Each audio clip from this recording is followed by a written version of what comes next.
बिहार के इलाके में 50 करोड़ की लागत से साइलो तैयार हो रहा है। इस साइलो में गेहूं का स्टॉक किया जाएगा, लेकिन साइलो पर खुश होने वालों के ऊपर कैसे मंडरा रहा है बिक जाने का खतरा, डिटेल रिपोर्ट से समझिए।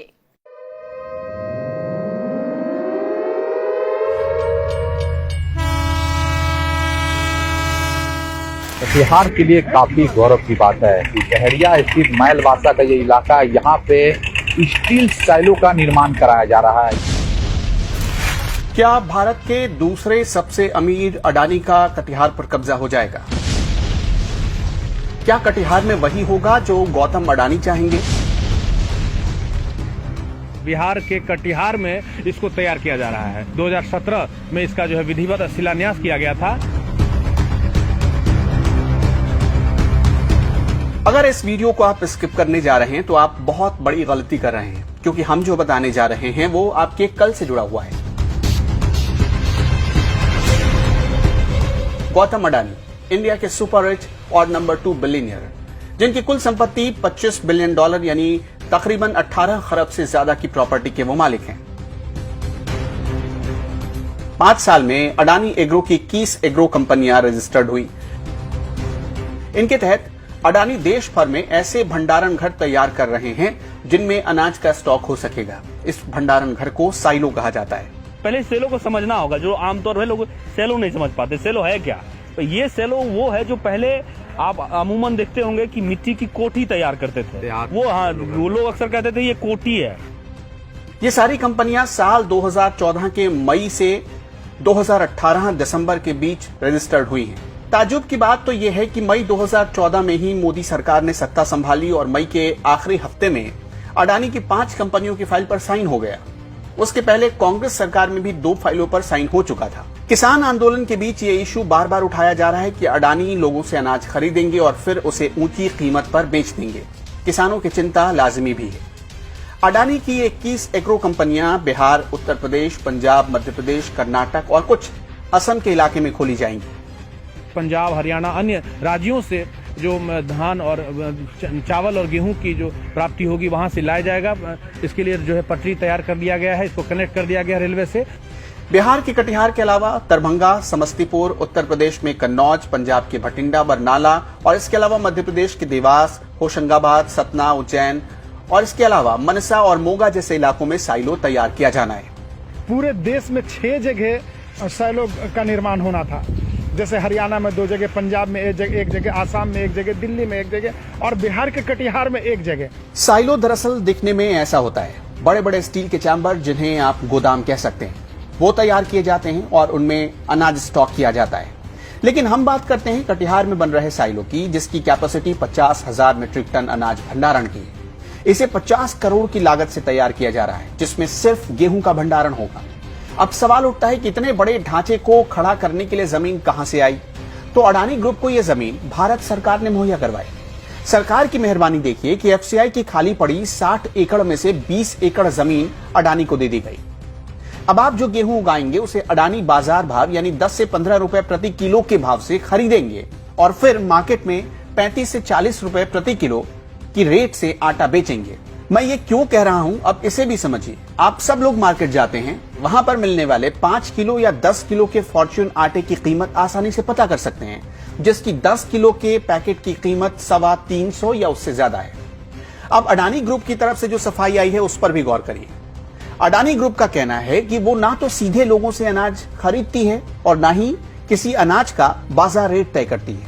उसके मुताबिक किसानों से एफसीआई अनाज की खरीदारी करता है और सरकार बाजार भाव तय करती है। लेकिन यहां अडानी ग्रुप ने बहुत चालाकी की है, आगे बताएंगे।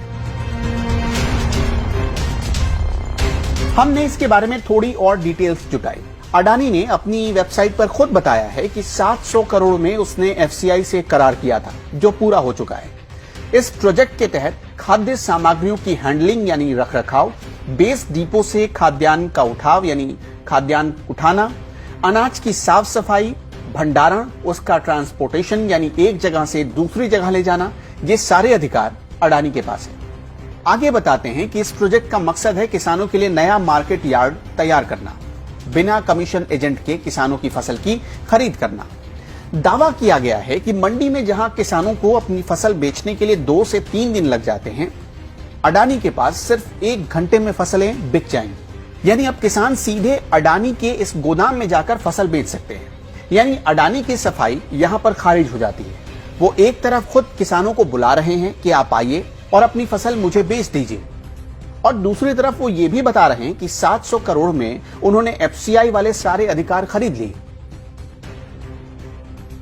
अभी तक पंजाब, हरियाणा, तमिलनाडु, कर्नाटक और वेस्ट बंगाल में अडानी ने ऐसे साइलो बनाए हैं जहां पर 5,75,000 मीट्रिक टन अनाज का रखरखाव का जिम्मा अडानी एग्रो के पास है। इसी तरह मध्य प्रदेश में 3 लाख मीट्रिक टन सरकारी अनाज अडानी की देखरेख में है, जबकि बिहार समेत यूपी, पंजाब, हरियाणा, महाराष्ट्र और गुजरात में 4 लाख मीट्रिक टन अनाज के भंडारण को अडानी हाथ में लेने की तैयारी कर रहे हैं।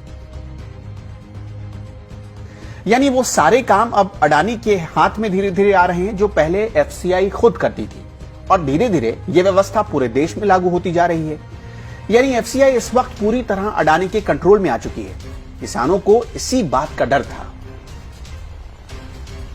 एक अखबार की रिपोर्ट बताती है कि कटिहार में तकरीबन 40 से 50 हजार मीट्रिक टन गेहूं का उत्पादन होता है।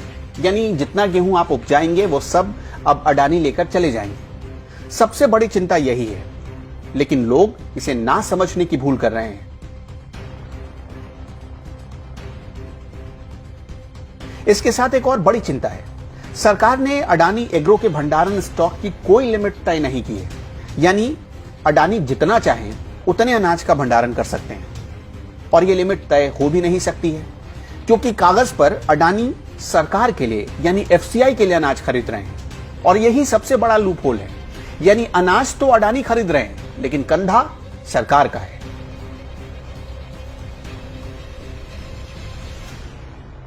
किसानों को दूसरा डर है कि कृषि बिल अगर लागू हुआ तो पूरा का पूरा एफसीआई अडानी के हाथों में आ जाएगा।